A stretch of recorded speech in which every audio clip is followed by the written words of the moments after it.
So in the last session, I ended talking about, one simple, this wasn't a big conflict, but for you, you were feeling like you were left alone. I would get in the car and maybe go to the store, or I'd be gone an hour or something like that, and you didn't know the front door was unlocked. And so you talked to me about it, and as we talk about goals, roles, and procedures, you discussed that your goal is to have the house locked all the time, because you never know, and especially when I'm not home, if any time, and you're home alone, to have, it just makes you feel better. Now see, whether or not that's important to me, it's important for me to understand your goal. Your goal is to have the front door locked, and for me to recognize that that's important to you. Now there's got to be some give and take. Even if it's not important to me, the real question is, will I agree to a new role and a new procedure? In other words, if my role is to support you in that, and that is whenever I leave the house, I will lock the door. Or, for example, so is it my role to lock the door? It is if I agree that it is. I never thought that it was before. You never thought it was important. I never thought it was important before, but now that I understand your goal, how hard is it for me to develop a habit that any time I leave the house, I put the key back in and lock it? Not hard at all. It's a procedure that is the outflowing of a new role that I have, which is supporting you and keeping the house locked, especially when I'm not there. So now that I've been doing it for quite a while, I don't even think about it. So earlier today, I went out and I actually was thinking about it. I just automatically pulled out my keys, which I'm going to the car to use them to start the car, and I turned around and locked the door, and then I remembered, oh yeah, we established a procedure a couple of years ago to do that, and now it's become a habit. And so how do habits get formed? Habits get formed unconsciously, and they bring down a relationship, or they get formed consciously and they build a relationship, because that's a little thing, but it's a support. And had I just looked at it and said, oh, it's not important to lock the house, oh, who cares, this is a safe neighborhood, I could go on and on and on with all those things. Right. But I either decide that I'm going to help you with your goal or not. And that's the give and take. So there's some give on my part so that you can receive, and other times I'm going to need to take, I won't want to take, I'm going to ask you for something and hope that you'll give in return. But what we're doing is we're developing a way that we deal with arguments and conflicts and practical living situations. Yeah, well, you're bringing more awareness to the situation, and I think this is what's lacking in most relationships. People, first of all, they forget the value of their relationship. They forget that it's really, really important. So because they forget that, they go unconscious in a way. They actually do not remember the value of their relationship. So in a conflict, when there's a problem, instead of stopping and saying, becoming aware that the conflict is starting, and I just don't want it to go there, so I'm going to not raise my voice. I'm not going to get this menacing look on my face and start pointing my fingers and making all these you statements. I am going to slow down, and I'm going to listen, and I'm going to speak from the heart, and I'm going to speak from feelings and how I'm feeling, and speak from respecting the other person. Not making them feel even worse than they already feel, not blaming and accusing and criticizing. All those things just rip a relationship apart. So I don't care how big or how small the conflict is, to respect and honor a person, like you did with me in the locking the door. To respect that it's just a wonderful gift to give somebody. Yeah.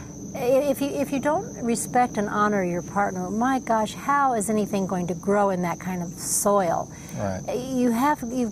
Marriage is like a soil. It's you feed it and beautiful things grow from it. Right.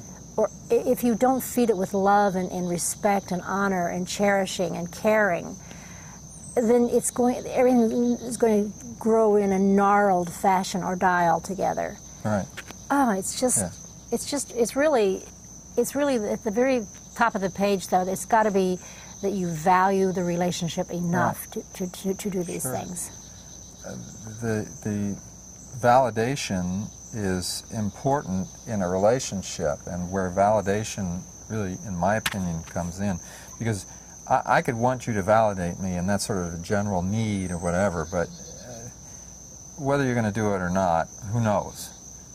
Your personality or whatever may not validate me in the way I want to be validated. But one thing is for sure, if we have an issue that's coming up, like the locked door thing, okay, I can say, look, I want to sit down and talk about goals, roles, and procedures. Right. Okay, we get it understood that we do this frequently, and we know what that means. Okay, there's something going on. We need to talk about it, and we need to work it out. Working it out is not just having a discussion. Working it out ends up with defining a procedure that both parties agree to, and then we're going to carry that out. That's what it's all about. So now we get used to that. Initially, there's the rolling of the eyes. Oh no, what's this new thing? But when you really start to establish this, it becomes a validation process. Oh, yeah. Because when you tell me how important it is for your security, for that door to be locked, I can either validate you or I can roll my eyes and tell you how it's not important, tell you how you're wrong, tell you how with a safe neighborhood like this it doesn't matter. Ultimately, all I'm doing is invalidating what you're saying. That's true. And what we have to get it down to is whenever one partner or the other says, we need to talk about goals, roles, and procedures, the other partner says, okay, time to get serious now. I'm either going to roll my eyes or I'm going to validate. This is not a joking thing. This is, there's a serious thing going on.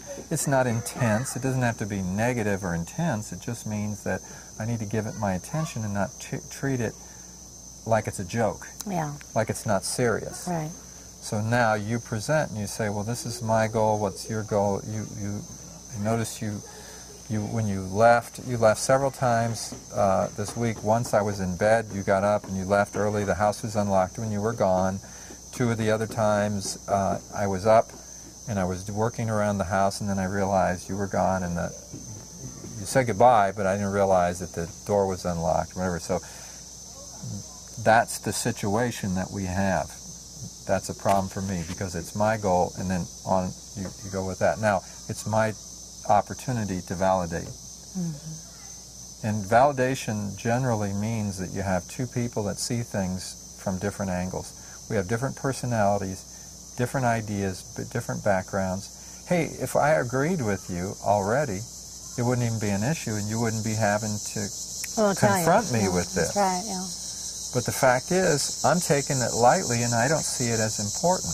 Which is in relationship that happens a lot. It happens all the time, and we don't talk about it. We don't have a process to talk about it. Yeah. So here, you bring it up. See, what a lot of people will say is, oh, that's such a little thing, I won't bring it up.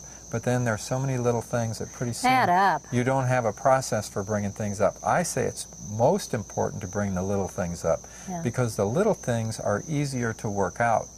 And they start to work out, this is the way we do things. This is how we work things in our relationship. So then when the big one comes up, we're used to doing it. Yeah. And the process is understood.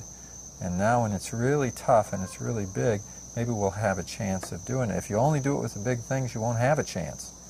You got to practice on the little things. I think some people might say, well, you don't know my wife, or you don't know my husband, and you don't know they don't listen to anything. But you have to give it a good old college try. You've got to at least try it, and even if it's on something really simple, maybe you have to work at a level that they can understand, like I don't know, putting the ice cream back in the freezer. Whatever it is that you need to tell them, this is what I would like for you to do. And you need to work out some reasonable way of getting these goals, roles, and procedures down.